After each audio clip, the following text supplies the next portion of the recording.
nawalan ko ng nanay, walang hiling.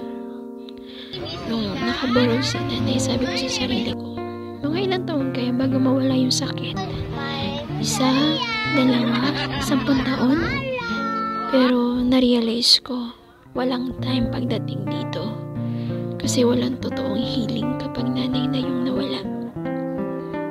Naalala ko noon, nung tinanong namin si nanay, sabi namin sa kanya,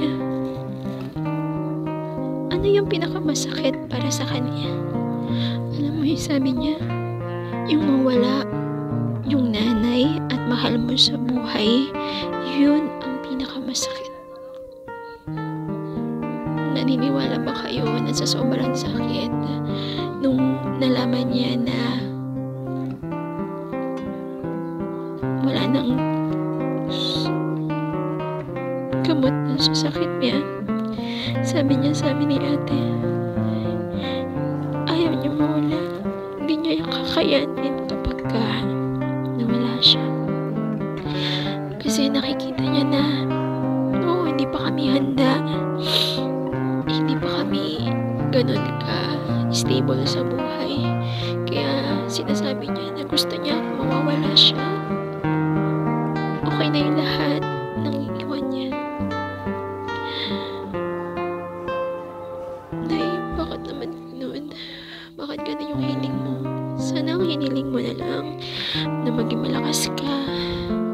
Yung hindi ka magkasakit para makasama ka pa rin namin na matagal, hindi man habang buhay, pero matagal.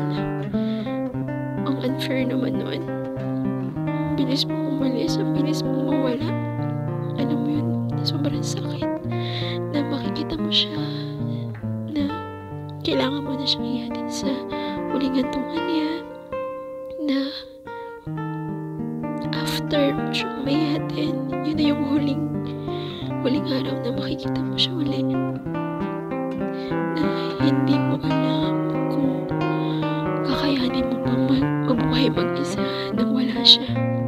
Pero dahil nga sa mga bagay na tinuro mo sa amin, kinaya namin na mabuhay simula nang mawala ka. Pero napakahirap na napakahirap. Hindi namin alam na ganun pala kasakit ang mawala ng nanay. Ganun palang ang pakaramdam na mawala ng magulang. Pero alam namin na masaya ka na ngayon kung nasan ka na at hindi mo nararamdaman yun ay yung sakit na nararamdaman mo noong mga panahon nandito ka sa lupa.